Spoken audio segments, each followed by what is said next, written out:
In the last few years, it has become very common to see trailers or teasers of video games that seem absolutely gorgeous, even when the developers behind them are ambiguous and we have never heard of them.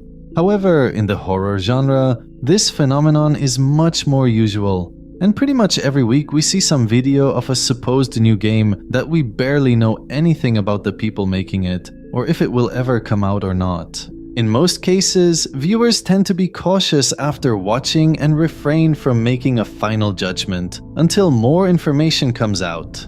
But for some reason, the game Myuu was a special case in which doubt, hope, and excitement were being felt at the same time. To be honest, I was among those people who felt doubt more than anything else.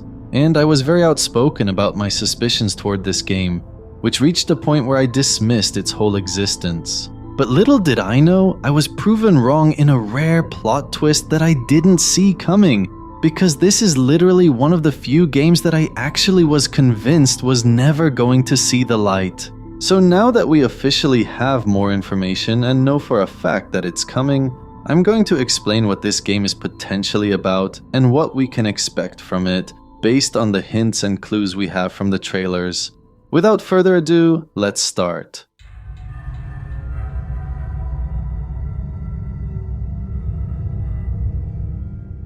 For several years, this game has been a mystery on so many levels, not only because we know nothing about its exact story and features, but also because we know nothing meaningful about its developers. But everything took a turn last month when Summer Game Fest confirmed that the game is indeed in development, and now it even has a credible publisher backing it. However, even after watching various clips of insanely beautiful cinematics and gameplay, people are still wondering what the heck this game is all about. Well, finding an answer is a little bit challenging due to the developer's secrecy, but analyzing what we saw in the last couple of years might help us understand the possible components of the story. First of all, the location where the events take place has not been explicitly revealed so far. But according to the game's director, it's expected to be an isolated fortress located somewhere in the Eastern Bloc, which means it's basically in a country in Central or Eastern Europe during the Soviet era.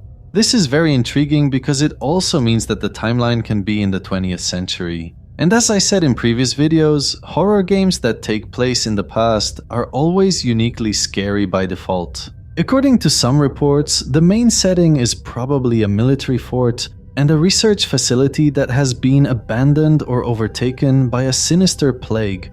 In other words, this facility was most likely conducting some suspicious experiments, and it went horribly wrong, leading to a biological catastrophe in the entire area, including the towns nearby. This pushes us further to speculate about the plot. And even though many people might think it will be another Resident Evil clone, the developer's intentions are going in a different direction. The protagonist's identity is still unknown so far, but an earlier trailer shows us a man interacting with a colleague via radio, which might indicate that he's a police officer trying to investigate the disturbing area, or he could also be a casual guy who passed by the location without realizing its horrific nature. You there, Mike? I made my way in. Found some sort of administrative room. It's a total mess here.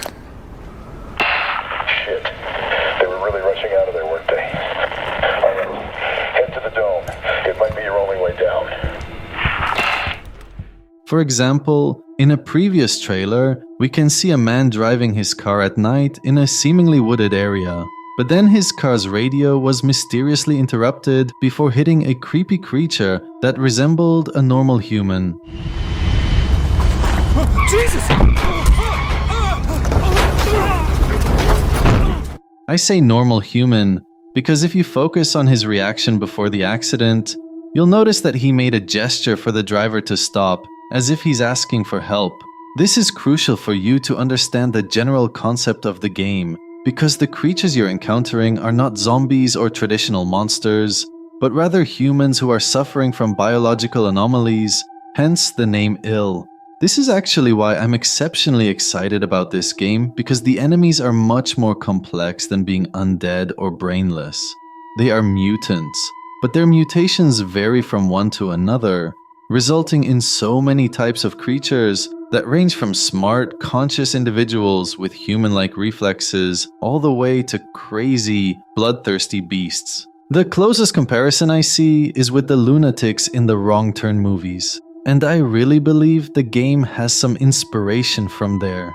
They seem like humans at first, and they are impressively intelligent, but they are also incredibly ruthless, and they have a strange desire to kill. So in my opinion, I have a feeling that the game will have multiple layers of enemies, including both mutated monsters and normal humans. The human part will be relevant because, according to the director, the story is likely journey-driven with a narrative based on exploration and interaction rather than a linear plot.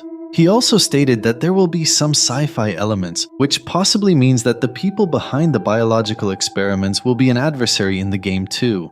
To keep it short, the creators made it clear that the game will be a mix of Fear, Half-Life 2, and Stalker.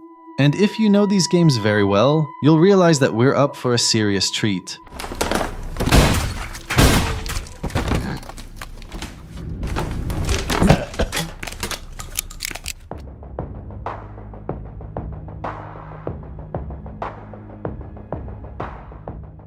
If we're being honest, the gameplay was the first thing that blew our minds away a few years ago.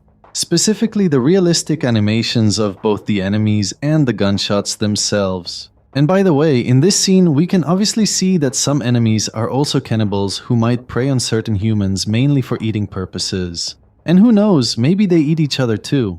Their movement is slow and clumsy, making them seem unbelievably real, but the realism reaches another level when we see their reaction when they get shot.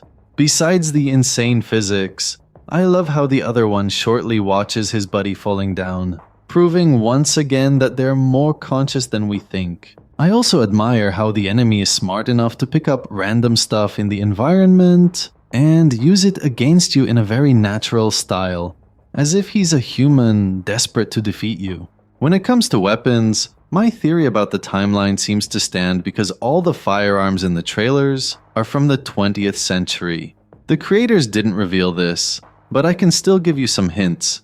For example, the shotgun you see here is a model called Ithaca 37, which was made back in 1937, and it was used extensively in the last century. On the other hand, the revolver we find here is clearly inspired by the Smith & Wesson Model 10, which is an incredibly popular revolver that goes all the way back to 1899 and is still widely used to this day. This makes me curious to know how the story works, because even though the weapons are classic, we can still witness some futuristic themes in the game, keeping me uncertain about what's really going on.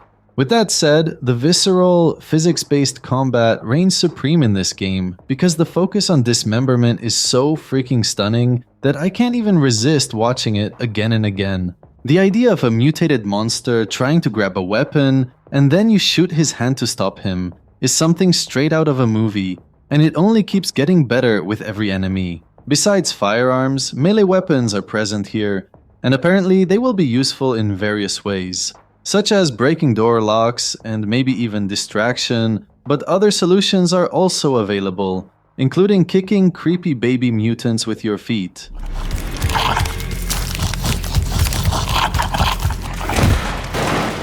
And by the way, I forgot to mention that these tall giant creatures are the most sensational part of what I watched in the recent footage. And they're another piece of evidence that the variety of mutants in the game is more extensive than we can expect. So, according to the latest trailer, the gameplay will include stealth, running sections, hiding, exploration, and the ability to find weapons anywhere, even if it's in the hands of a random dead person in your way. Furthermore, the enemies are confirmed to be extremely diverse and unpredictable. They can show up from literally anywhere. Even if you are behind them, they can still surprise you with such a chilling twist.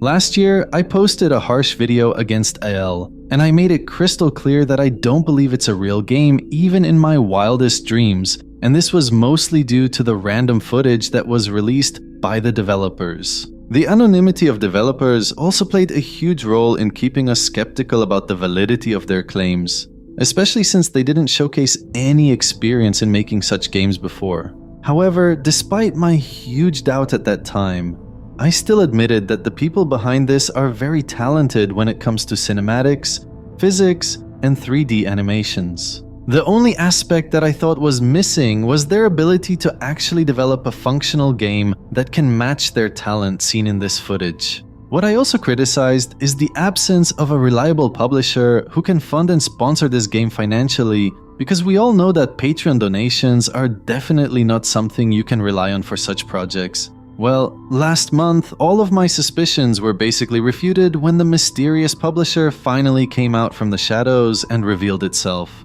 The reason I became optimistic is because this shadowy publisher already faced the same accusations from players many years ago, before proving every one of us wrong. In other words, they are the underdogs that seem sketchy on the outside, but they end up delivering in the end. Long story short, the publisher in question is Mundfish, the same guys behind Atomic Heart, which came out 2 years ago and really lived up to the hype, even though it's not my type of game. This gives me hope, because the talent of Team Cloud when it comes to rendering and animations can finally be united with talented developers who can actually turn those visuals into a real game. And speaking of Team Cloud, I'm pretty sure you already know that they are the team behind the game, and they've been very mysterious for years. But what we discovered recently is that these guys are not really new to horror, and they were already involved in several well-known horror movies such as Longlegs and Until Dawn.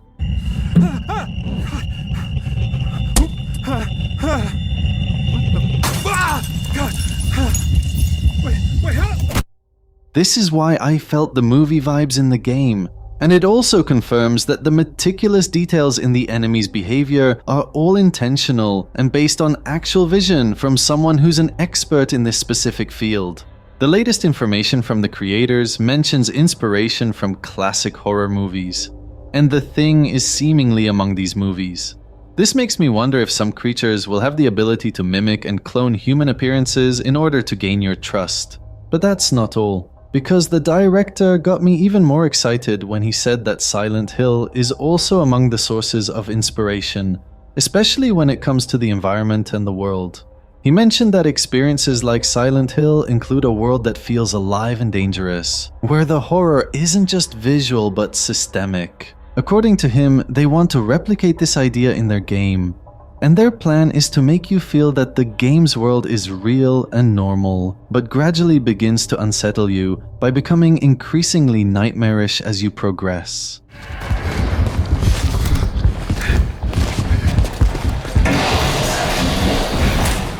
He also mentioned something very interesting about the weapons, highlighting that they are scarce, but you'll have the ability to upgrade them in your journey based on your needs. This is crucial because he made it clear that enemies will not come at you in the same way.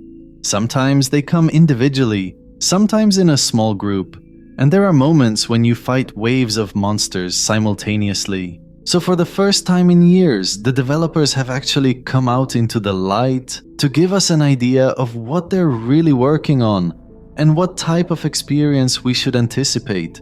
Their latest interviews with PlayStation and other outlets shows high confidence and readiness to answer any question, including addressing the notorious scam allegations. Their partnership with Mundfish seems like it was the missing piece that they've been looking for, and they can finally speak based on possible promises and work. Last June, the game received a substantial number of wish lists that literally made it among the most anticipated titles, meaning that the hype is reaching record levels, and even casual gamers are paying attention. I am incredibly happy about this, because I want new, ambitious horror games to jump on the market and give all the mainstream franchises some tough competition. To this day, Resident Evil has been completely untouched in the survival horror field, because it's basically the only one that combines action with horror to suit every taste. So if Il can match the same quality and vibes, while also having an interesting story and a separate identity, I'm pretty sure it will become a series. And a sequel is inevitable. Let me know in the comments below about your own opinions about this, and whether your faith in the game has been restored, or you still need to see more. Anyway, give the video a like, and see you next time. Hello? Oh, I'm so sorry. No, I didn't...